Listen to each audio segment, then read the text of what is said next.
एक संत महात्मा श्यामदास जी रात्रि के समय में श्री राम नाम का जाप करते हुए अपनी मस्ती में चले जा रहे थे। जाप करते हुए वे एक गहन जंगल से गुजर रहे थे। विरक्त होने के कारण वे महात्मा बार बार देशाटन करते रहते थे।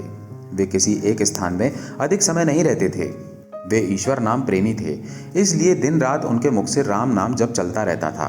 स्वयं राम नाम का जाप करते तथा औरों को भी उसी मार्ग पर चलाते।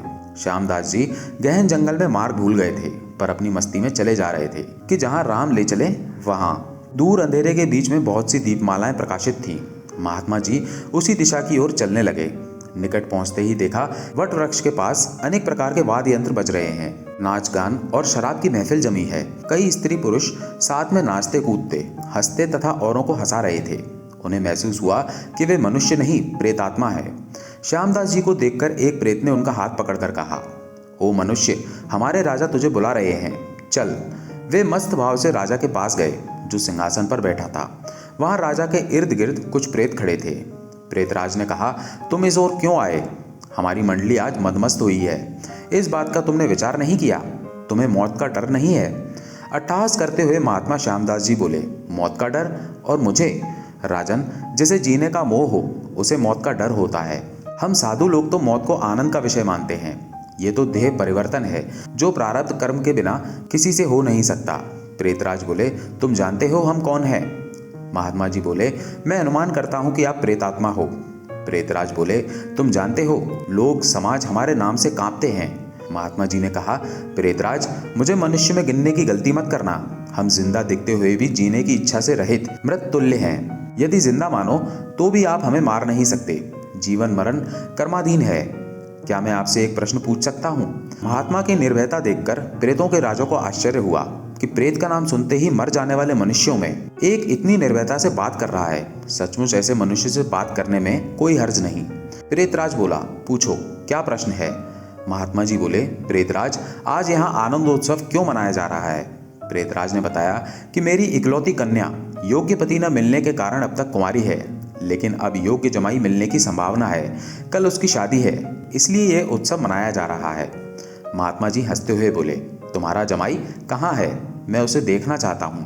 प्रेतराज बोले, जीने की इच्छा के मोह के त्याग करने वाले महात्मा, अभी तो वो प्रेत योनि को प्राप्त नहीं हुआ है। वो इस जंगल के किनारे एक गांव के धनवान का पुत्र है। महादुराचारी होने के कारण वो इस वक्त भयंकर रोग से पीड़ित है।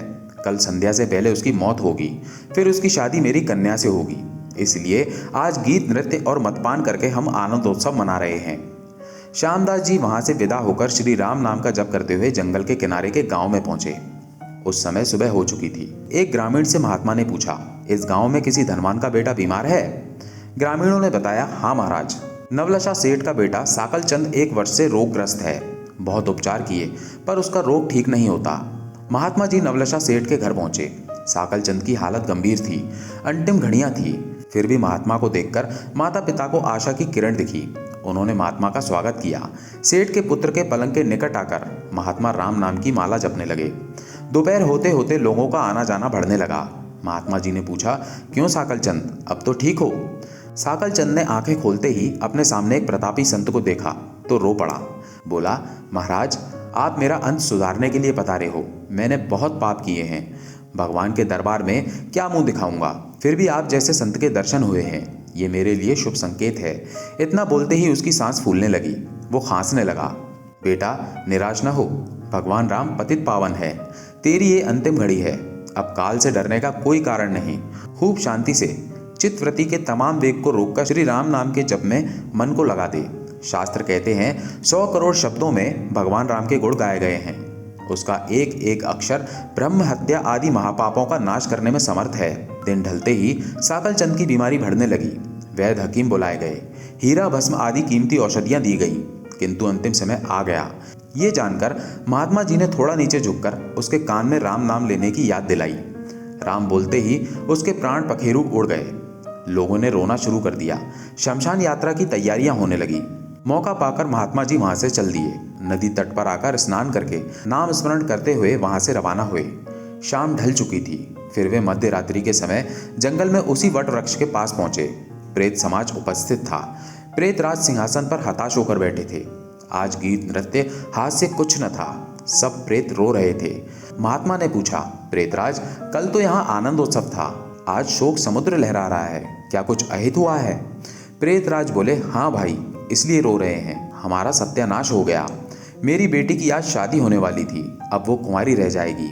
महात्मा जी ने कहा, प्रेतराज, तुम्हारा जमाई तो आज मर गया है, फिर तुम्हारी बेटी कुंवारी क्यों रही?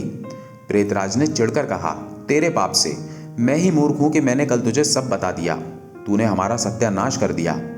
महात्मा ने नम्र भाव से कहा, मैंने आपका अहित किया है, ये मुझे समझ में नहीं आता, क्षमा करना, मुझे मेरी भूल बताओगे तो मैं दोबारा नहीं करूंगा। प्रेतराज ने जलते हृदय से कहा, यहाँ से जाकर तूने मरने वाले को नाम स्मरण का मार्ग बताया और अंत समय भी राम नाम कहलवाया, इससे उसका उद्धार हो गया और मेरी बेटी कुंवारी रह गई।